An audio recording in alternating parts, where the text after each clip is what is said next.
Thank you. And thank you all for coming in when it's finally sunshine out there. I'm very impressed at you all. Hands up, those of you that I can see have actually been to Europe in a motorhome, campervan, caravan. Oh, quite a lot of you. I'm impressed. How many of you would like to go in your motorhome, campervan, caravan? And how many of you have been dragged here under duress? Good, right. I've got about half an hour to try and convince you that the other half had a really good idea, and it is a brilliant plan. So for those of you I've never had the pleasure of meeting before, hi, my name is Kat. I run the Wandering Bird YouTube channel and website, and I quit my job as an air traffic controller down in London, and I quit that back in 2018 to go touring around the UK and Europe in a motorhome, and I thought it would last for a year or so, and then I'd get bored and I'd do something else, and I'm still going, however many years later that is now, 6.5. And it's one of my most favourite things to talk about, especially getting started in motorhoming, but also getting started with going across to Europe, because I remember how daunting it felt, how many rules there were, and so many differing opinions on Facebook groups and forums and websites, and you think, what the heck? So my aim for the next few minutes is to share with you some of the practical tips, some of the regulations that you need to know about, and then also just some things to make you feel hopefully a little bit more confident and excited for your next adventure. Now, I'm going to share a lot of sort of practical, informational stuff with you. If you want to get all that on a nice, handy little checklist, you can go to this web address here. By all means, get out your phones and take photos as I go through anyway, but wandering-bird.com/links.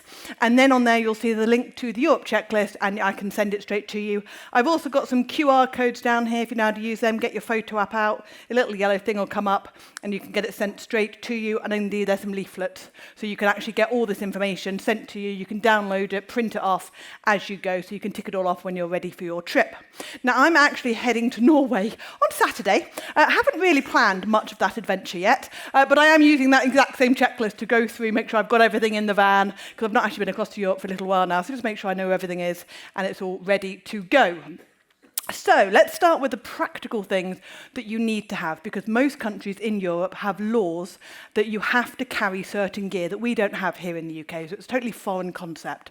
So the first thing you need to have with you is a high visibility jacket. Every single person in the van who is mobile under their own steam has to have one of these. So that includes toddlers who could potentially run out in the middle of the road, doesn't include babies who can't walk yet. So make sure you buy an appropriate sized one. Loads of retailers do these. I would suggest an online retailer like Amazon, other ones are available, is cheaper than some of the online stores that are slightly bigger names, but you can get the big packs of them. You do not have to have them hanging over the back of your chair like some people like to. You can if you wish, but what you do have to do is have them accessible from within the vehicle. So if you're if you're driving in a motorhome or a camper van, have them inside the vehicle, not in the garage, because you're not allowed to get out on the side of the road to get them.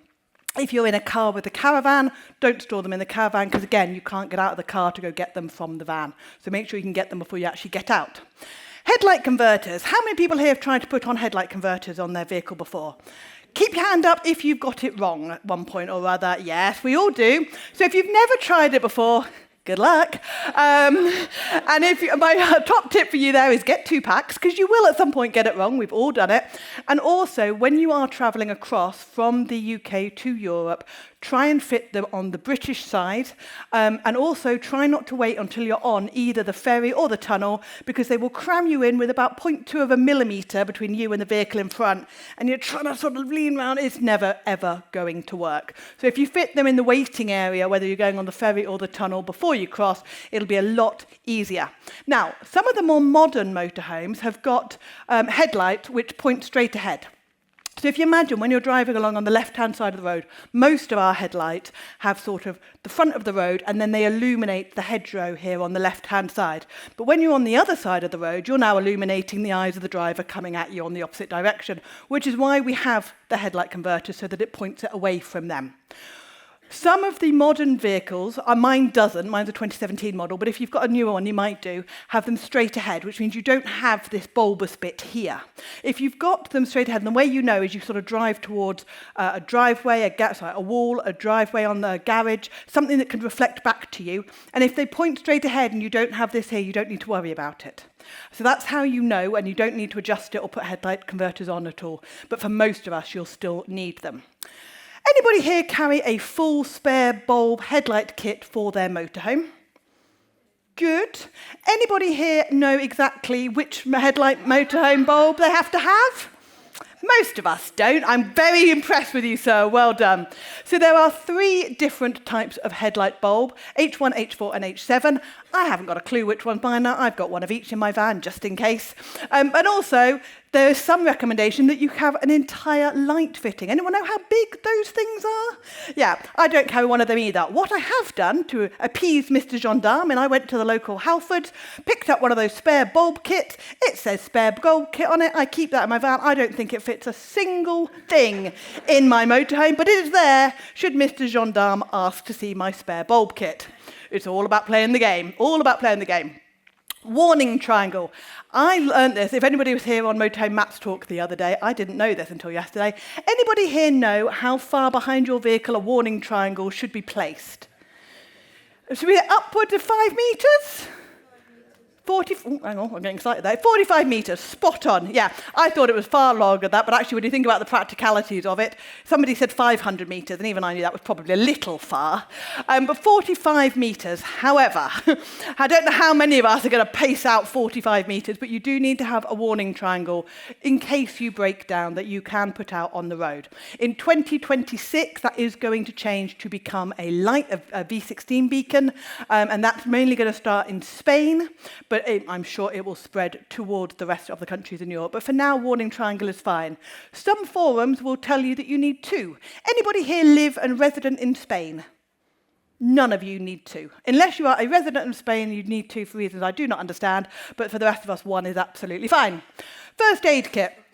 There is a law in many of the countries in Europe, which is a Good Samaritan's law, which basically says if you see an accident, you need to stop and offer assistance. And part of being able to do that is having a first aid kit on board. There is no law on exactly what that first aid kit has to contain, but I would suggest if you're going out on a trip anyway, a practical first aid kit with most of the stuff in it is worth having. So make sure you got the bandages and the crepe rolls and all the other bits, which we all learn how to use at school and most of us can't really remember. But also make sure that things like the antiseptic wipes and stuff are in date. Whilst I think about things in date, you do not need a breathalyzer.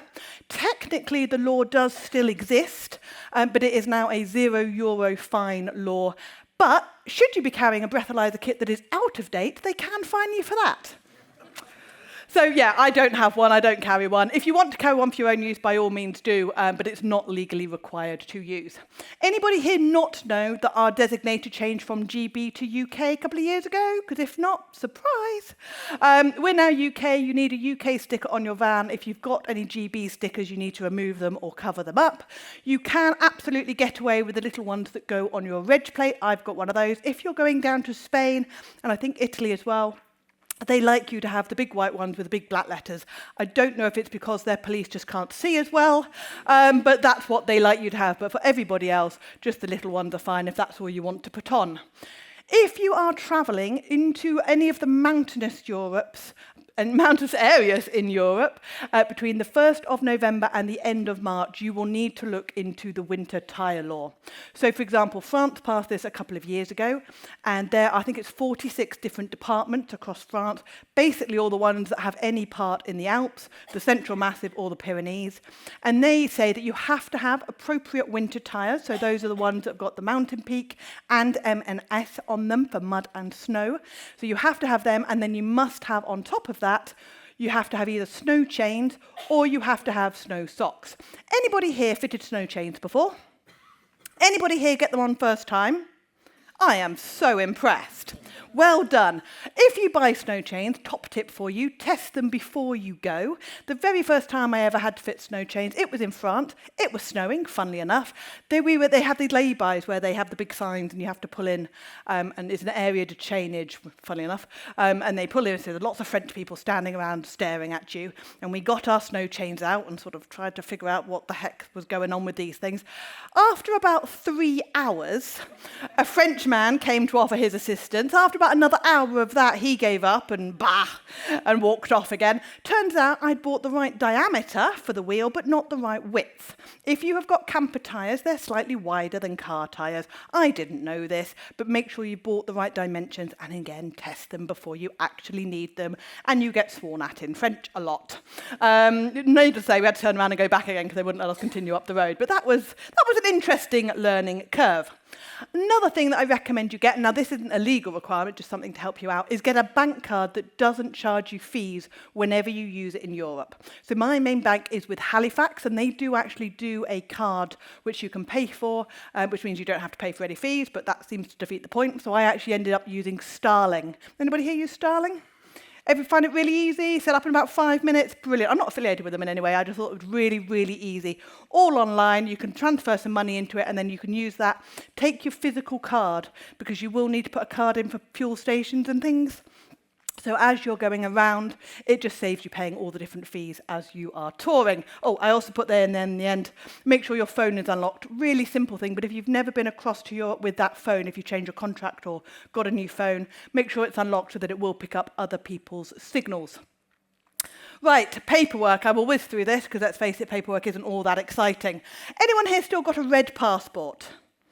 Good. Of those of you who've got your hands up, anyone not know about the new 10-year rule? Everyone know that the things have changed? Okay, no problem, I can whiz through it quickly.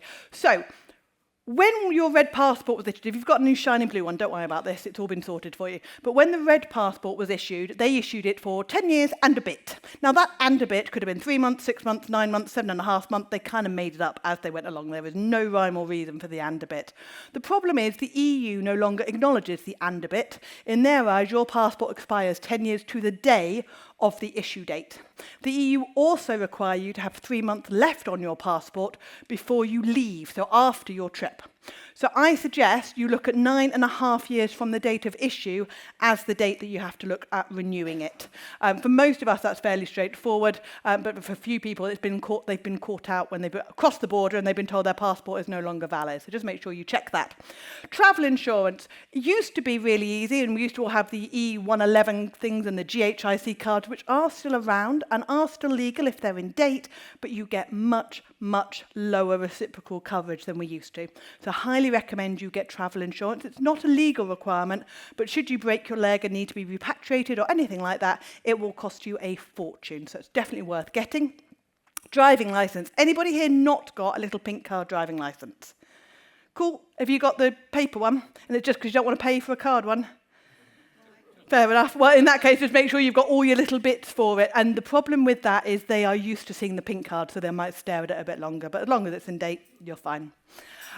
International driving permit for 90% of the country, certainly all the ones in Western Europe, you will not need an international driving permit. If you are going to go down the ones on the eastern side, some of them do require it, so just check that. You can check that online or at the post office, and they'll tell you what you need to do. Really quick one about vehicle insurance. Most vehicle insurances will cover something in Europe. Not all of them will cover perhaps a longer journey, and some of the really cheap policies, if you've done one of those price comparison sites, they might not cover you in Europe at all. So just check exactly what you're covered for. You might have to bump it up a bit. Green card. So if you are just taking your motorhome or your campervan, you will not need a green card. If you're towing a trailer, you will perhaps need a green card for your trailer. So we used to tow with 2 motorbikes. The trailer we needed a green card for, and you just get that from your insurer. They send it all through and you just keep it with you. Really very easy. MOT, make sure your MOT is in date. You don't actually need proof of the date, but you do need to know when it was, because if you do have an accident, they will ask you for it. Most of us don't have the actual MOT printout anymore. You will need your actual V5 logbook. Make sure if you've got multiple vehicles, you are taking the right logbook with you, but make sure you have got that, and also make sure if it's in your name. If it's not in your name, perhaps it's in a company name, or indeed if you are hiring a vehicle, as I put on the end there, and taking that across to Europe, you'll need some sort of letter, either from your company or from the hire company, saying that you have got permission to take that vehicle across a border. Breakdown cover, again, most breakdown covers are included within your insurance company. They'll provide some sort of breakdown cover if you've taken it. If not, take out an additional policy, make sure it covers you in Europe. And if you have got a vehicle over 3.5 tons, make sure that you have got breakdown cover that can cover that, because some of them can't and they haven't got the facilities to deal with it. Hands up if you're a little bit confused between tolls, vignettes, crit-air stickers, crit-air vignettes, clean air zones. Yeah, don't worry about it, we all are, mainly because they call them all interchangeable terms, but they all mean totally different things. Let me try and simplify it for you. In Europe, most countries in Europe charge you in some way to use their major road system. So very much like we do with the M6 toll, they have big networks of roads where they will charge you. Now, they charge you in two ways. One is tolls, exactly like the M6 toll. You drive down a road, you normally either get a ticket at the start of the road and you pay at the end, or you just have a toll booth at the end of it and they've charged you for being on it at all. That is for countries like France, Spain, Portugal. They all charge you for as toll booths. Now, if you are travelling on your own, or you're going to be doing a lot of travelling around Europe, I highly recommend you get a little toll pass. And this is just a little box that sits in the front of your windscreen. There are two that I recommend. One is E-Movis, M-O-V-I-S. That's what I've had and used for years. The other one, if you've got a vehicle over 3.5 tons, E-Movis don't cover that. Toll Tickets is one that will cover vehicles over 3.5 tons. So I recommend you get one of those. And they both work the same, little box that goes in the windscreen, and it is brilliant. Anybody here travel solo in Europe? Because if you don't, you have to do this wonderful dance. And I'll act it out for you so you can understand. You pull out to a toll booth, you get out of your right-hand side drawer because you've got a right-hand drive, you run around the front of the vehicle, you put your card in. Nothing happens for a minute. You think, oh my God, they're not accepting my UK card. Suddenly, it all happens at once. The card comes out, the receipt comes out, the barrier flings up. You run back round to the other side of the vehicle. You realise the dog is now sitting in your seat. You're trying to push him away and wondering how the heck his lead has stretched that far. As you're getting in, you're trying to figure out what gear you're in. The barrier's still up, but it won't be for very long. It's dramatic, honestly. If you want to avoid all that, a toll pass is absolutely what I use, and I highly, highly recommend it. However, even if you have a toll pass, and sorry, I forgot to say, the way that E-Movis works, and most of them work the same, every time you go through the barrier, it beeps and it all opens up, and then it charges my card instantly, and I've got the card all set up. Some people have it set up and they charge it at the end of the month, however you've got it, but it does one of those two things, so you don't have to put in any payment details at all. And even better, they're the big T lanes, certainly in France, and they've got like a 30, and they're all the trucks use them, which means you don't have to slow down. So you just keep going through a really slow speed. It's quite scary the first couple of times. You think, is it going to work, or am I going to hit this thing? But it goes through. It's brilliant, so you avoid all the queues. For the countries that don't have vignettes, most notably Switzerland and Austria, for countries that don't have tolls, even if you have a toll pass, you will still need to buy a vignette. So the way that Switzerland and Austria charge you to use their main road network is you get a vignette. Now, you don't buy these in advance, you buy them on the border when you're there. So literally, it's very easy. You can't miss it. There are signs everywhere. You're either going to go into one of the major entrance routes to Switzerland or Austria, and there will be borders and people with card machines who demand your money, or there will be big signs on all the garages as you drive past. You literally pull into a garage, fuel station, just like you would normally, park up, go in, and ask them for the vignette, and they will ask you what your vehicle's like, how long you're planning to be in the country. You answer all those questions and you get the appropriate vignette. It is so easy. I guarantee you will not be the first people who've ever done it. The thing that freaks everybody out is you can't get it in advance, but it's fine. You just get it when you are there. Then we get to the clean air zones. Anybody here got a crit-air sticker? Was it really easy and fine? Anyone here got a really complicated one? Anyone here not know what their emissions category is and panic for about 3 years before you went to do it? If you follow me on Wandering Bird on the YouTube channel, I put a video out a couple of weeks ago, actually, because I'd honestly been putting it off for years. Now, you do not need a Crit Air sticker to go to France or into Germany or anywhere else. If you want to avoid all the zones, you can quite happily, as I did for years, just avoid them. The problem is they are getting more and more numerous, and it's getting harder and harder to avoid them. So getting a sticker, you need one for France, one for Germany, and I'm sure the other countries, most of them at the moment have got, like we've got little zones that you pay as you go in and out, but I'm sure it'll become more popular to just get one sticker. It stays on your van, it stays in your windscreen, it's there for the life of your vehicle, unless two things happen. One, you break your windscreen, in which case you can't get the damn things off. Anyone ever tried to get one of these stickers off? It's a nightmare. So you can't get them off, so you've got to pay another one. They're only like €5. Or you do what I did, you get yourself all worked up to get this thing, you figure out what emissions category you are, you get your vignette through, finally, your Crit Air sticker through, and then you change your registration number. So now I've got to do a whole new one and start all that again. But never mind. So if you do either of those two things, you'll have to get another one. But otherwise, once you've done, it is done. Really straightforward. Now, these you do buy in advance because they have to be sent to your home address. For reasons I do not understand, they've made it not complicated, but it's so easy to forget to do it. It took about a week and a half, and I literally did this last month.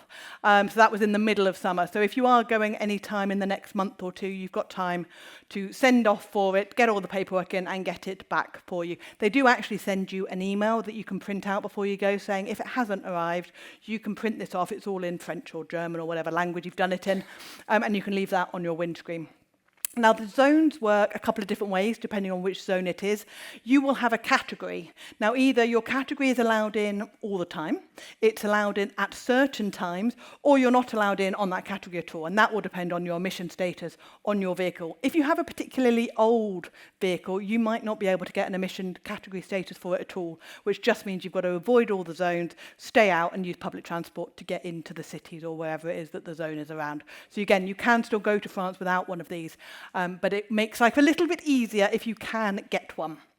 This is a fantastic website. If you want to see where the zones are, and you also want to make sure that you're going to the appropriate government website and not one of these scam ones, I think the French one literally was €4 or something, 4.95 maybe. I think the German one's about 7. They are really cheap. If you are on a website that's trying to charge you 30, 50, I've heard of ones charging €100, you're on a scam one. I mean, they'll probably still send it to you, but they're paying €5 and you're paying 100. So I always recommend this one. Again, I'm not affiliated to it. By all means, take out your phones, take a photo of it. It's really, really useful, and you can see where all the different zones are around Europe. Everyone finished taking a photo? Sorry, I'll go back to it. Go on.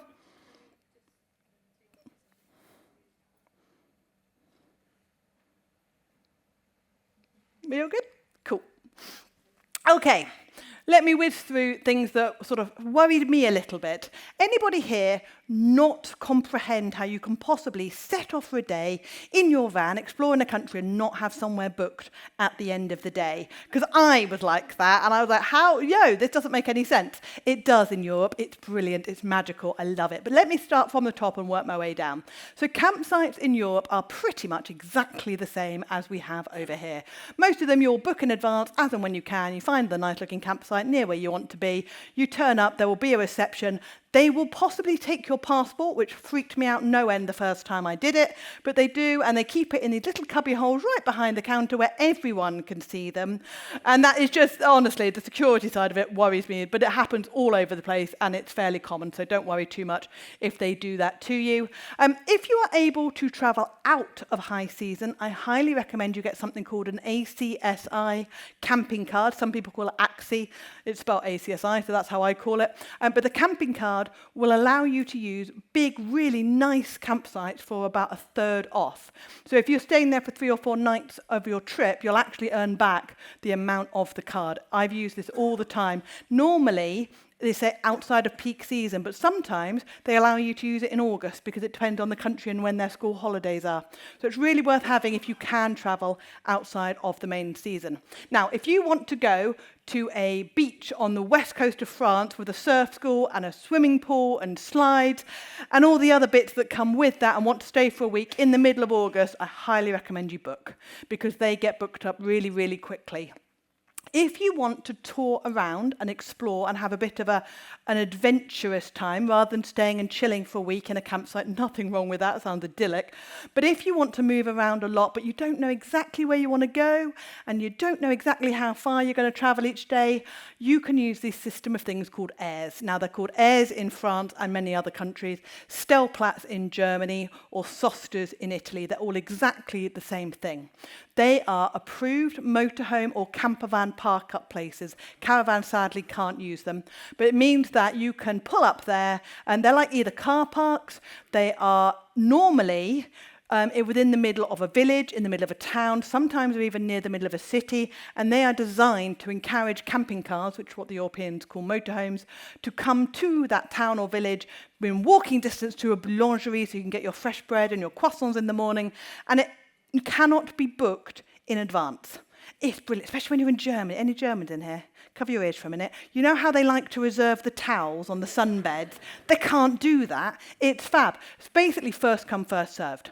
Now, this is how I'm able to go, well, in 6 days, all the way up, hopefully, to the very, very tippity top of Norway. I've not booked a single campsite. I'm probably not going to use a single campsite, maybe once a week or so to empty my toilet and get fresh waste. But the best thing, and we'll touch on this in a minute, let's talk about it now. The best thing about Europe is that there are services pretty much all over the place. Now, you can use an app called Park for Night. That's how I find the airs as well. Park for Night's fantastic, but Park for Night will also show you where the service points are. So a load of the motorway services, I don't recommend you stay overnight in the motorway services, but you can use them to empty your grey waste. They have these big grates. Empty your toilet at some of them because they've got these toilet emptying cassette things. You just put a couple of euro coins and save your euro coins. They're like gold dust. You'll use them all over the place. And then some of them have even got hoses so you can fill up with fresh water. And by using that, it means that you can go around, you can use these airs, and you're not desperately trying to find facilities all over the place. So I tend to only use big campsites in Europe when I want a laundrette. And I will find a campsite with a laundrette, and I'll book in there for a night, do all my washing and whatever, and then carry on again using airs and stuff. It's brilliant. There are a couple of other options, which is sort of like a halfway house between a campsite or an air. The main one that I know of, which is very good, is called Camping Car Park. And this is a fairly new company that's been set up, and they've taken over a load of the municipal airs, so the ones that were led by the councils that have been sort of let go or the council can't afford to maintain them anymore. And those ones you can book in advance. So if you want to try out an air and you're not quite sure about it all and you want the safety of having somewhere booked, Camping Car Park's a really good middle house until you've sort of got your confidence back on how it all works a bit. Anybody here like to stay off-grid? Or, yeah, wild camping, wild parking, brilliant. Europe's amazing for it. As long as you are respectful of the rules. So, for example, in France, they don't like you wild camping right on the seafront, don't like you wild camping in the national parks. But when you consider that France is roughly 2 to 3 times the size of the UK, or Great Britain, and have roughly the same population, there is so much more space, and they do not mind. Like always, I would suggest you pull up fairly late in the evening. Don't get all your awning out and all your chairs out and everything else. The nice thing with some of the airs is you can actually stay for up to 3 days on some of them. And if you're going to do that, they don't mind you getting your awning out and your chairs out and whatever else. But if you're just going to stay up for a wild park up for a night, I don't recommend getting up all your stuff and then just drive off again the next morning without leaving litter and everything else behind you. But again, you can use the services on the motorways, which enables you to be able to then stay off grid in some of the wild parking places. Anybody here like wine? It's an amazing Venn diagram between motorhomers and wine. It really is.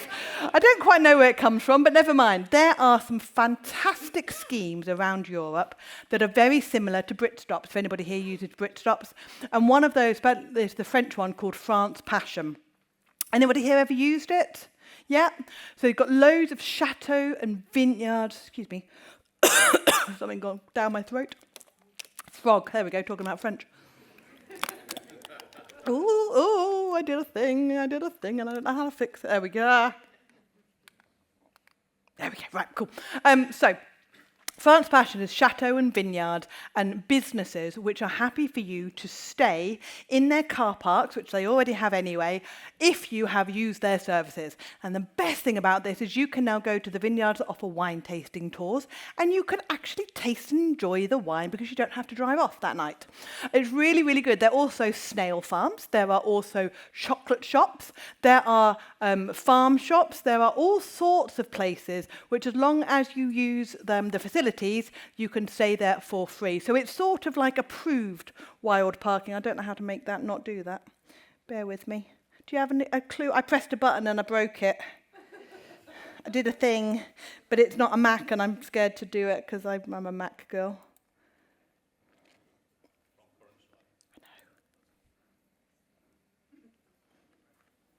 Yeah, that'll go. That'll be fine. So yeah, France Passion's really good, and they've got similar schemes all around Europe. If you go on the Wandering Bird website and type in Europe schemes, I think I've got a post that's got links to all of them. They've got a couple in Spain, a couple in Portugal, all of those. So wherever you're planning to go, you can find something similar, and they're well worth it if you enjoy using the local foods. Anybody here confused by the 180-day rule? Anyone not know that it now applies to you? Because again, surprise. Basically, you can only now spend 90 in every rolling 180-day period in the EU. What happens now is you will go over, they will stamp your passport, and you have got whatever is left of your 90-day allowance to come back again and make sure you get stamped again. Now, when I made this, it wasn't official, but it is now official that in November, the EES system is going to become a thing. And EES stands for Entry and Exit System, which means that everybody who goes into the EU from a non-EU country is going to get fingerprinted, going to get the photograph taken. They estimate it will take 45 seconds per person. If you can imagine a coachload of people trying to do that, it's going to be about an hour per coach, if it only takes 45 seconds per person, which I don't think it will.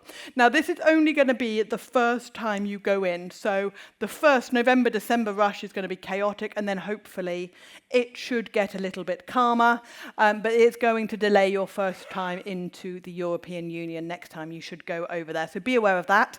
And then in May, at the moment, the ETIAS visa is coming in. Now, the ETIAS visa works exactly the same way as an ESTA works for America, if you've ever got one of those. It is basically a visa that you have to get in advance. So the EES you don't do in advance, although I think you have to fill out something and tell them you're coming. But hey, but the ETIAS you do have to apply for it in advance.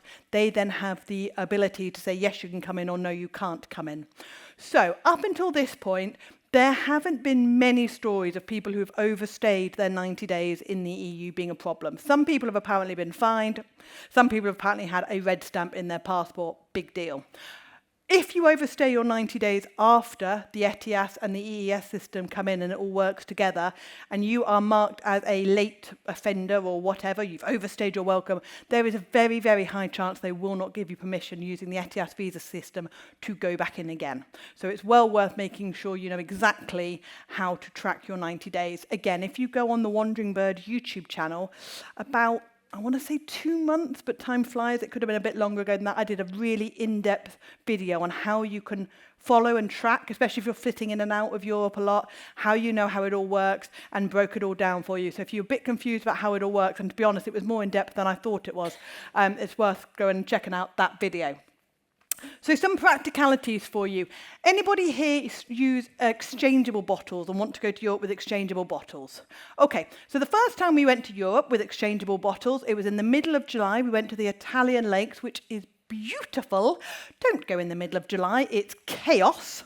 And it was lovely, but because it was so hot, weren't using gas for heating. We were there for about 2 weeks, didn't even consider gas. It just wasn't a thing. We had 2 6-kilogram gas bottles. They lasted the entire time, not a problem at all. Second time we went to Europe, it was in March. We went to the Alps. It was cold, put the heating on. About 3 days in, our gas bottle ran out. Not a problem, we thought. We've got another one. Tried to switch it over. Turned out the second gas bottle was empty. I'm now divorced, and that might well have been one of the reasons I'm now divorced. It was interesting, as we both blamed each other, who should have got the gas bottle, but not a problem, we thought. We will go and get another gas bottle from the nice French shop down the road. There were two big problems with this. One was it was a bank holiday, and if you've never experienced a bank holiday in France, you've got no hope. Do your shopping well before the bank holiday weekend. And the second thing I found out is that the gas bottles in France don't fit a UK system. You have a different connector on the end of your little hose to what we have here in the UK. So what do, you ask? Well, you panic. You then don't have any gas for 3 days until everything opened again on Tuesday, and then you have to find a caravan shop.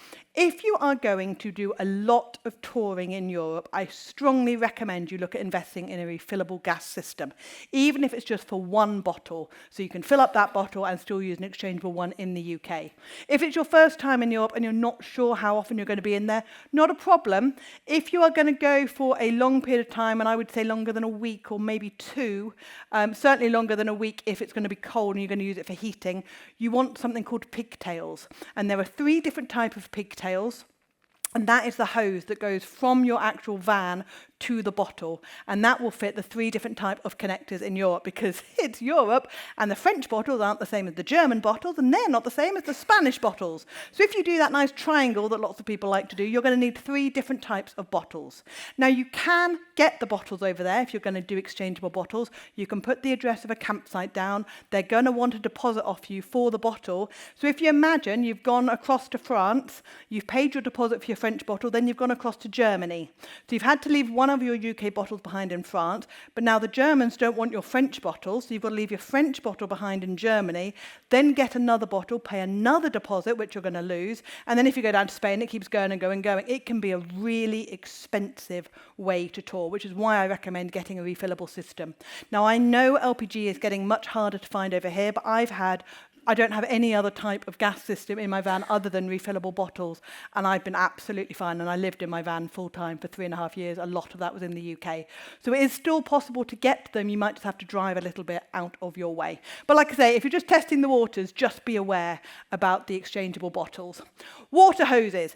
Anybody here ever screwed in one of those little tap things onto your hose and then driven off and left it behind? There must be a whole trail behind me of all the times I've done that, and a couple of hoses as well that I've driven off and left. Highly recommend that you have a couple of spare tap connectors, and also have a water hose. Mine's about 10 meters, I think. I used to be 15, but it drove me insane. It was too big. But get a long enough one to reach from a tap of a pitch next door to you to your van. The other thing I recommend you do is get a collapsible water container, because I can guarantee wherever you are on a campsite, the tap is 700 billion miles away. And you can roll in your awning and you can drive around if you want to, or you can just walk with a water container. And I find that a lot easier sometimes. So that's something that's really worth having. Question a lot of people ask me is, does it matter if you've got a right-hand drive or a left-hand drive in Europe? The answer is no, it really doesn't. I've driven all over Europe. In fact, last year I drove all the way up to Iceland and back on my own in a right-hand drive motorhome. It was fantastic. And the only time it's ever a problem is, one, the tolls, if you don't have the toll box. Paying at car parks, you have to do that crazy sort of lean through the window with the dog going, oh, this is fun, what's going on? And then the only other time is when you're trying to overtake a slower vehicle in front of you, and you have to do that sudden swerve of death. When you pull out, you realise the lorry's coming straight at you, and you pull back in again quite quickly. But otherwise, it's really not an issue at all. And don't be scared about driving in Europe. I know that's really easy to say, having done it for so many years, but the road system is set up for you to go that way. All the roundabouts have got arrows on, all the slip roads go that way anyway. Within about 10 minutes, you won't even worry about it. But I appreciate that you need to get through that 10 minutes of sheer terror before you realise it's really not an issue. That is a fantastic website, viamichelin.com, and somebody pointed out I put too many L's in, it's only one. But viamichelin.com is brilliant if you want to know the best route to get from point A to point B. So, for example, say you wanted to go from Calais down to the Pyrenees, and you have a specific point, I don't know, let's go for Biarritz, just because it popped in my head most. So that's right down in the western corner, or southwestern corner of France. There are a million ways that you could get down there. So if you put in Calais and Biarritz, it will show you the 3 or 4 main routes that you could use, and it will also give you an estimate of the toll costs. Now, the toll costs are estimated for a car, and obviously motorhomes, you're going to be a category 2 or even category 3 if you're above 3.05 metres in height. But, and in fact, if you have got a taller vehicle, perhaps with an overhead cab bunk, you can sometimes press the button and try to explain to the nice French person who may or may not answer that you shouldn't be a category 3 or 4, you should be a category 2. Sometimes you get away with it, sometimes you don't, and then you're left with this interesting choice of, well, I could live here for the rest of my life, or I could just pay it. But yeah, Via Michelin is a really good way of actually finding the best routes between point A and point B. Emergency numbers 112 gets you all of the different services you might need, so use that across all of the countries in Europe. And if you are travelling with a pet, I actually did a big talk about this yesterday, day before, whenever it was. There's a huge amount of information as well on the website because it has changed quite considerably since before Brexit. You now need an animal health certificate. That has to be issued within 10 days of you travelling. So as soon as you booked your ferry or your tunnel, whichever way you're going to come across, I highly recommend that you book in with a vet. Some vets are charging up to £300 to do this. The best one that I found is £90 per dog. And I think the second dog, if you've got more than one, is about £45 or £50. And that's a company called Abbywell in Folkestone. I wish they paid me commission, but they don't, sadly. But they are, like I say, a lot cheaper than others. So it's worth shopping around. You do not have to use your normal vet to get one of these done. And breathe. Right, we've got plenty of time for questions, but like I say, you can scan that QR code if you know how to do that. So open your cameras, look like you're taking a photo, a little yellow link will come up, and that will help you with that. Or you can get one of these, I've got the checklist and things down here for you to grab. We'll turn the lights on so I can see you all, but does anybody have any questions? Stick your hands up or forever hold your peace. Oh, there you turn the lights on. Oh, I could have done that. Hi! Lady in the back over there. Oh. Hi. Hello. I was just wondering about the Sterling bank card that you were saying about. Yeah. Can you use it readily in petrol stations and things? Because we've got like a MasterCard. Yep. And some of them, particularly in France, won't accept it. So yes, Starling you can use, I've never had an issue with that.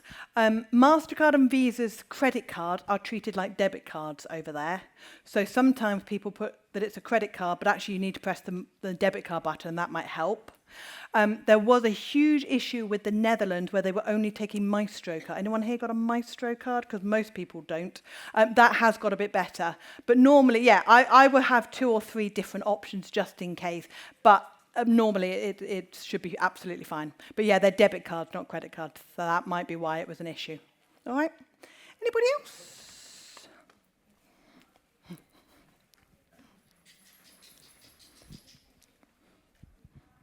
Hello. Hi. I don't know if anybody else has had this, but my vet, when I took my dog for the health check, he suggested that when we went over, if we go regularly, to get a pet passport in Europe. And so when we were down in Spain, I paid £50 and got a European passport at the vet there. And he had to have the rabies jab again. But if you ask for the 3-year rabies jab, that's all you need to do then, and you can travel just like you did on the English passport. Did they make you change your microchip details? No. Okay, so No. the problem with that, and you are right, and if you can get it, brilliant. The problem is, to be legal, the pet passport, the microchip, has to then be changed, so it would have to, or your dog would have to become Spanish. Well, I just gave the address of Bonterra Park, where we used to go. Yep. And I travelled with the dog. Yep. So Mac has a French passport because we got stuck there for lockdown. So we were there for ages. So we actually ended up getting him a French pet passport. And the problem with that is, to be legal, he has to then be on the French register as a French dog with the microchip details. And your insurance, your UK insurance won't cover a French dog in my case. That was interesting because Yeah. I did have to claim my dog. Yeah. Oh, I'm sorry to hear that. I did have to claim Yeah. while we were over in Holland Okay. earlier in the year, and they paid the full. Oh, amazing. Oh, that's cool. And it was a £400 odd pound. Fantastic. Paid that by going to a vet in Holland. Good. No, well, I'm sorry to hear about your... So the problem, the thing I say to people is if you can do it and you want to do it, not a problem at all, but know what the risks are.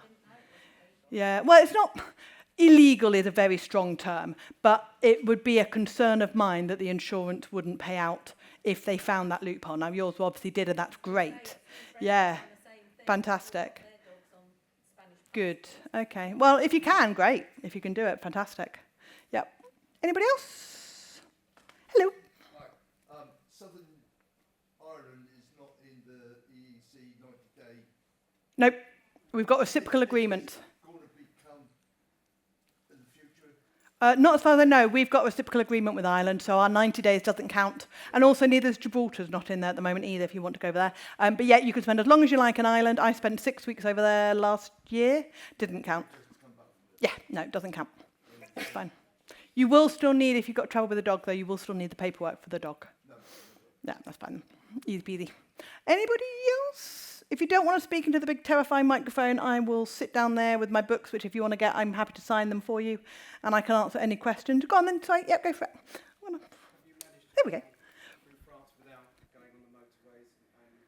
So, it's a really good question. Normally when I'm travelling, I have got a certain area that I want to explore. And I was lucky enough to live in lockdown in France for a couple of years, so I've actually been able to explore a lot of it. So during that time, yes, did loads of it that weren't on the toll roads. But anytime you travel anywhere in Europe, it's a toss-up between how much time you've got and how quickly you want to get to a certain area. So I always say to people, if you want to get somewhere quickly and spend your time that you've got in a certain area, use the toll roads. If you've got as much time as you want, you're happy to meander, go off the toll roads, because it's normally a lot prettier off the toll roads. So I've done both ways, and both are brilliant, depending on what you've got. All right? Anybody else? Speak now, forever hold your peace. There we go. Yes. If you're trying to get a place, you can't get there, and Yeah. you have to stop for a night. Is it apocryphal about the problems, or is it seriously that you should avoid them? Saying that every single person who stays at a motorway service station has an issue is obviously not correct, of course not. But there are a lot more reported issues of that. Now, when you consider things like Facebook groups and forums, someone would go, oh, I was broken into at a service station. So was I, so was I, so was I, so was I. That could be 20, 30 comments, but actually it could be several thousand people in that group. So there are a lot more comings and goings in a motorway service station because you've got lorries pulling in and out all night and everything else. Rather than in normal air, you won't have that. So also saying that you'll be 100% safe in a normal air isn't going to be fair either. I personally would never choose to stay on a motorway service station just because I've heard of all the different stories. And if you come off the motorway, every town and village in France has got somewhere for you to stay. Pretty much, it's fantastic, the system that they've got out there. So I would always choose to do that rather than stay on the main motorways, but that's my personal choice. All right, did I see a hand? There we go. Yeah, it was only part of the night. It's quite good for reviews in Yes. staying at odd places. Yeah. You can look at them and think, Bilbao, maybe not there because that's got a whole load of reports. Yeah. That is broken into. So when I use Park for Night, I always look at the reviews, and if they don't have reviews for Spot, I don't use it, and I always look at photos, and if there aren't photos for Spot, I don't use it. So that's just how I tend to look for a good spot. All right, we will leave it there because there's another talk on after me, but like I say, I'll hang around here if you have got any other questions. A big round of applause for Kat, please. Thank you.